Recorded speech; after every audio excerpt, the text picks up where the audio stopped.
Your daughter left inside the car. Has passed away. I was suddenly informed by a police officer who came to my workplace. Disturbed, I hurriedly contacted my mother, who was supposed to be with my child. We're together. She's having a snack right now. I breathed a sigh of relief at those words, but it was short-lived. The sharp gaze of the police officer was directed at me. However, being falsely accused made me realize the hidden truth. I'm Nancy, 38 years old. I'm living with my husband and my child.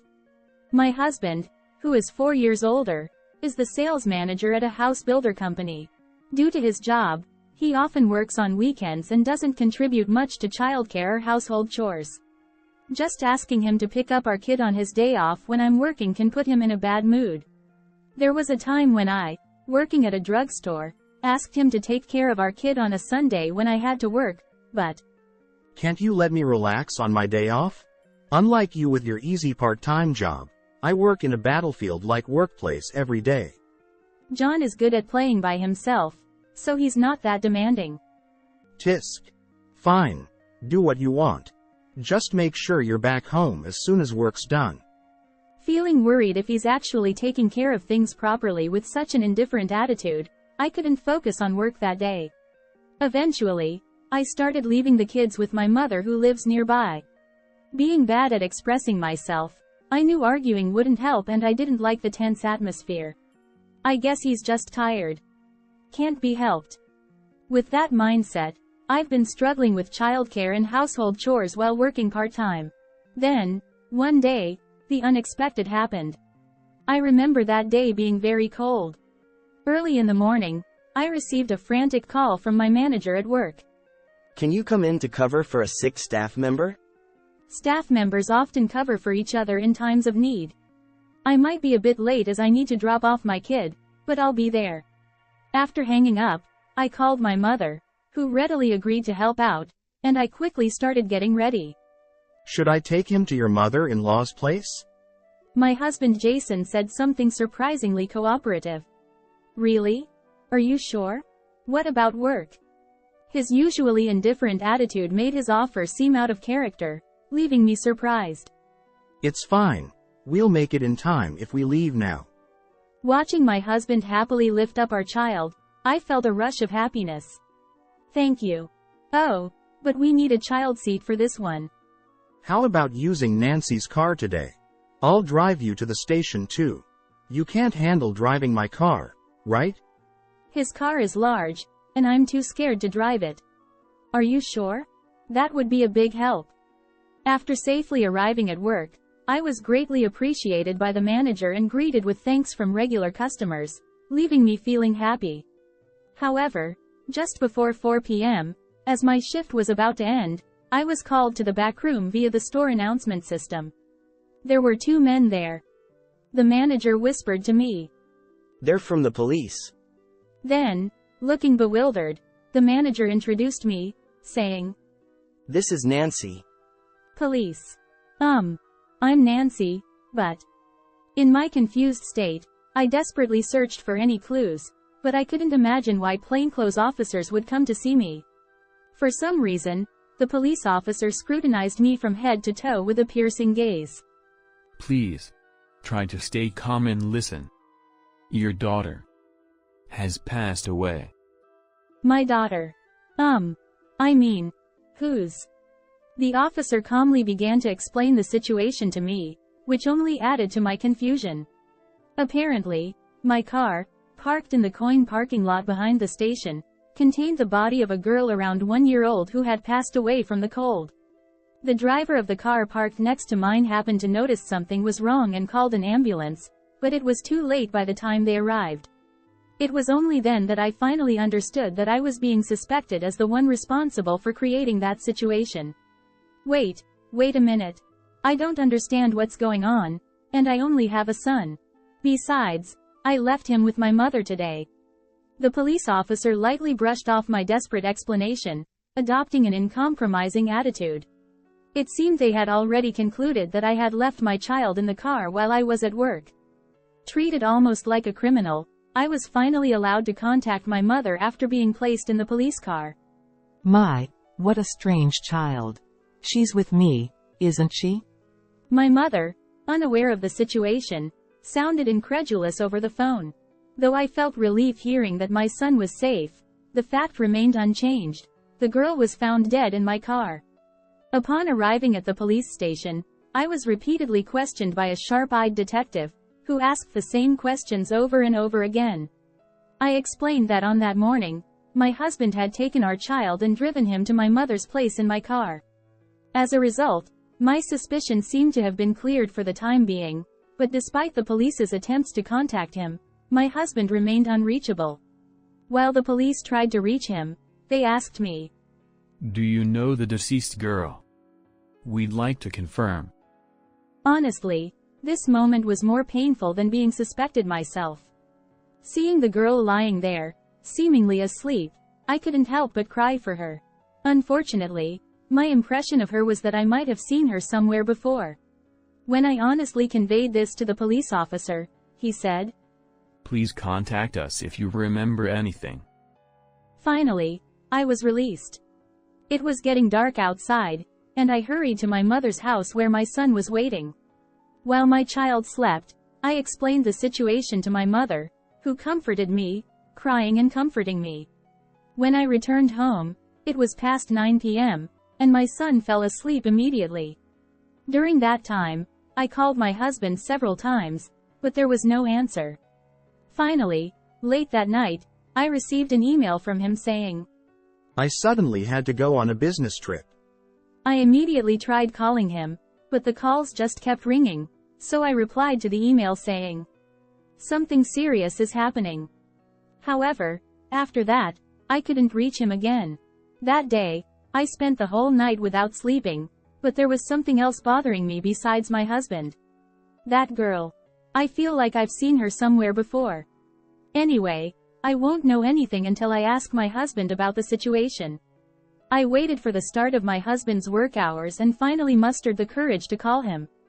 I wanted him to contact his company from his business trip location, but to my surprise, I found out that he had been on leave since the previous day. "Oh, I see. I'm sorry, thank you." After hanging up, I couldn't think straight for a while. In the midst of shock, the only thing I could think of was to consult with my best friend Amy. As I opened my phone to make the call, I was startled.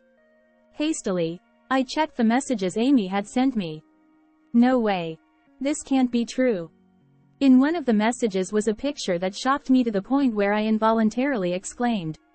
Because there, in the photo with Amy, was the girl who had been left in my car. What a revelation. The deceased was Amy's daughter. Yesterday's inexplicable events suddenly fell into place. Why was Amy's child left in my car? It wasn't just paranoia. I became convinced that my husband and my best friend were having an affair. And I recalled a scene from 2 years ago when Amy, divorced and single, got pregnant. She had said, "Who the dad is will be a secret from Nancy. The life of an unwed mother, right?" With a meaningful smile. Could that girl possibly be my husband's child? There was no concrete evidence, but I couldn't let it slide. Overwhelmed with anger at being deceived by my husband and best friend for so long, and for the sake of the deceased girl, I resolved to uncover the truth. Despite my usual aversion to confrontation, I had been passive in contradicting my husband until this betrayal opened my eyes. An innocent child suffered because of the foolishness of 2 adults. I was determined to bring closure, so I immediately took action. After dropping off my child at daycare, I headed straight to Amy's house. When I arrived at her apartment and rang the doorbell, Amy, with sleepy eyes, opened the door. "Long time no see. Were you sleeping?" "Huh? Nancy. Why?" Seeing Amy's bare face, she quickly tried to close the door, but I anticipated it and wedged my bag between the door. "Jason is here too, right? Let's talk inside." I think I found Amy's fluster amusing and was smiling. Perhaps my smile seemed eerie and frightening to Amy. "Fine. But that's so unfair, springing this on me out of nowhere." With a tense smile, Amy reluctantly let me in. I heard her calling out to my husband to wake up from the back room. Huh. Nancy? My husband was indeed there, still half asleep. However, his surprise lasted only a moment, and by the time he came to the living room, he was already completely unapologetic. Tisk. So, you figured it out, huh? Upon seeing my face, he brazenly remarked in a joking tone. Amy, who had been flustered just moments ago, was now grinning behind my husband. Could you stop teasing me? I have something to ask. I said. Oh, scary, scary. Feeling the urge to shout at Amy for her feigned surprise, I desperately suppressed it. You probably contacted her about her daughter, right? Even though you know that, why aren't you two going to pick her up? It seemed like my husband and Amy expected me to be contacted about Amy's daughter. How much do these people really know? Still, I couldn't understand their actions. Come on, cut me some slack. Isn't she being taken care of by the police? With those words, I realized they didn't know about the death of her child, but I was shocked by their overly optimistic attitude. At that moment, I decided I would only reveal the truth after extracting it from them. But why did this happen? I asked. Well, we were surprised too. When we got back to the parking lot, there were a lot of people around the car. Yeah, there were some dramatic folks there. Then, the two of them started chatting away about what happened the day before. It turns out my husband, who had taken a day off, had planned to spend time with Amy from the start. But when they tried to check into a hotel near the station, Amy's child became a nuisance, they said. So, they parked my car in a coin parking lot and went to the hotel, leaving the child in the car. Learning about their impulsive actions left me speechless. And when they returned from the hotel to the parking lot, they found the police surrounding my car and even an ambulance had arrived. Feeling it was getting serious, they apparently fled the scene. In such a situation, one would normally worry about the child, but the two of them had conveniently interpreted the situation to suit themselves. They were considering that the police were taking care of the child, seeing it as an opportunity to take a break from childcare duties for a while and relax. It left me utterly dumbfounded. So, how long have you two been together? I asked straight to the point, despite their unabashed recounting of events. You're quite oblivious, aren't you? Oh, that's so like Nancy. Well, it's been since right after my divorce.